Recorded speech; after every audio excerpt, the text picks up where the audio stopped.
भगवान विष्णु के इस कल्प में 10 अवतार होने हैं, जिनमें से 9 हो चुके हैं। इन सभी 9 अवतारों में जो सबसे ज्यादा लोकप्रिय और पूजनीय अवतार है, वे हैं त्रेतायुग में जन्मे श्री राम व द्वापर युग में जन्मे श्री कृष्ण। हम सभी ने दोनों की जीवन गाथाओं को पढ़ा होगा, सुना होगा और सीरियल, मूवी इत्यादि के माध्यम से देखा भी होगा, किंतु क्या आपने कभी इन दोनों के बीच तुलना की? एक ही भगवान के दो रूपों के बीच में तुलना करने मात्र से ही हम भयभीत हो जाते हैं। लेकिन जरा उन श्रीहरि के बारे में भी तो सोचो, जिन्होंने हमें अलग अलग शिक्षा देने के लिए ही ये दोनों पूर्ण अवतार लिए थे, जिन्होंने अपना संपूर्ण मानव जीवन जिया था और 16 संस्कारों का निर्वहन किया था।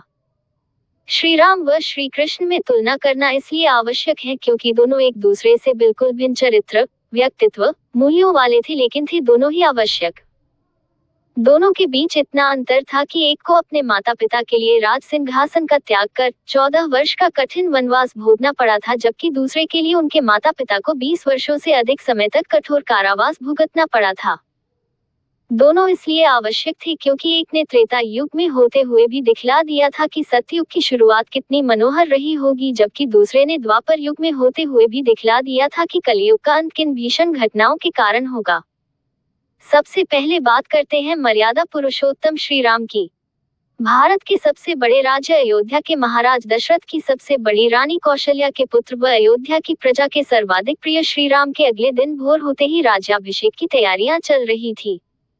पूरी अयोध्या की प्रजा में इतना उल्लास था कि संपूर्ण नगरी रात भर सोई नहीं थी।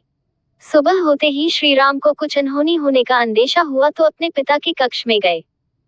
दशरथ ने सारी बात बता दी और कहा कि तुम विद्रोह कर दो और राज सिंहासन ले लो। तुम अयोध्या की प्रजा के साथ साथ सैनिकों के भी प्रिय हो, इसलिए संभाल लो अयोध्या का राज सिंहासन।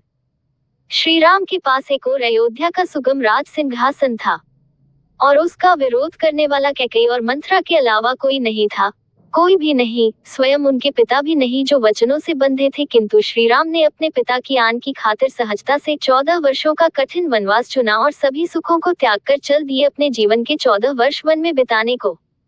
अकेले नहीं गए, साथ में गई उनकी पत्नी सीता और छोटा भाई लक्ष्मण। वनवास केवल श्री राम को मिला था, लेकिन अपने पति और भाई की सेवा करने का दायित्व उन पर था। लक्ष्मण तो इतने व्याकुल थे कि अपनी पत्नी उर्मिला तक को साथ लेकर नहीं गए और उनसे कह गए कि तुम साथ में होगी तो मैं भैया भाभी की सही तरह से सेवा नहीं कर पाऊंगा।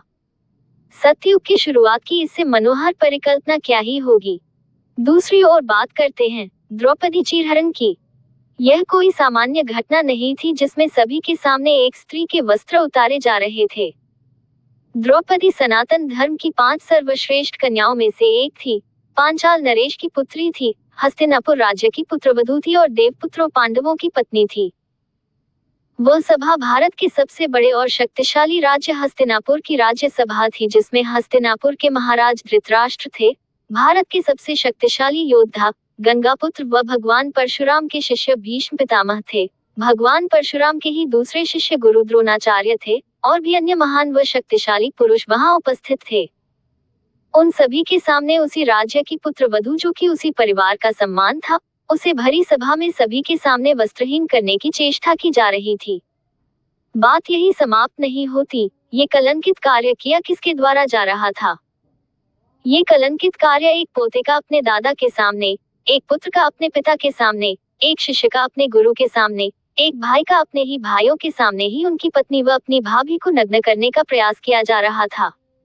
कलियुग के अंत की इससे भीषण परिकल्पना क्या ही होगी। दोनों अवतारों की एक एक घटना पर और नजर डालते हैं। श्री राम के एक भाई थे भरत।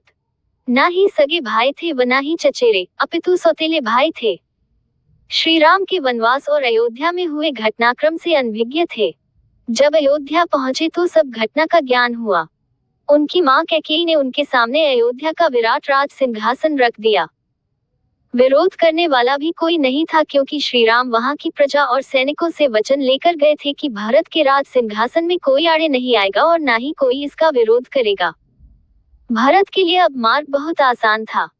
वे आसानी से अयोध्या के राज सिंहासन पर बैठ सकते थे और सत्ता का सुख भोग सकते थे, लेकिन उन्होंने क्या किया ये हम सभी जानते हैं। उन्होंने उसी समय अपनी मां कैकेयी का हमेशा के लिए त्याग कर दिया, अयोध्या का राज सिंहासन ठुकरा दिया और पैदल ही अपने भाई श्री राम को वन में लेने दौड़ पड़े। जब वे नहीं लौटे तो उनकी खदाव लाकर राज सिंहासन पर रख दी और अयोध्या के निकट एक वन में अपनी कुटिया बनाकर रहने लगे। उस कुटिया में भी अपने सोने के स्थान को एक गड्ढा खोदकर नीचे की ओर बनाया ताकि उनका स्थान हमेशा अपने बड़े भाई श्री राम से नीचा रहे। दूसरी ओर श्री कृष्ण की मां देवकी के सगे भाई कंस थे। आज ही उनकी बहन देवकी का वासुदेव जी के साथ विवाह हुआ था और कंस अपने रथ पर उन्हें ससुराल छोड़ने जा रहा था, लेकिन एक आकाशवाणी ने भाई को ही अपनी बहन का कट्टर शत्रु बना दिया। वह अपनी ही सगी बहन के लिए इतना अत्याचारी बन गया कि उसे उसके पति के साथ कारावास में डलवा दिया। इतना ही नहीं, जब भी देवकी की कोई संतान पैदा होती तो वही कंस उस नवजात के आंखें खोलने से पहले ही उसे एक पत्थर पर पटक कर मार देता। इससे ज्यादा अत्याचार की पराकाष्ठा और क्या ही होगी। एक और कर्तव्यों के लिए सब कुछ त्यागने के बाद भी आज हम श्री राम का चित्रण धनुष बाण के साथ करते हैं, क्योंकि उनका संदेश था कि अच्छाई को बनाए रखना है तो तुम्हें लड़ते रहना ही होगा। तो दूसरी ओर महाभारत जैसे भीषण युद्ध के रचयिता श्री कृष्ण का चित्रण हम मुरली मनोहर बांसुरी के साथ करते हैं, क्योंकि उनका संदेश था कि बुराई को पराजित करना है तो प्रेम को अपनाना ही होगा। दोनों है एक दूसरे से भिन्न, लेकिन है दोनों ही आवश्यक।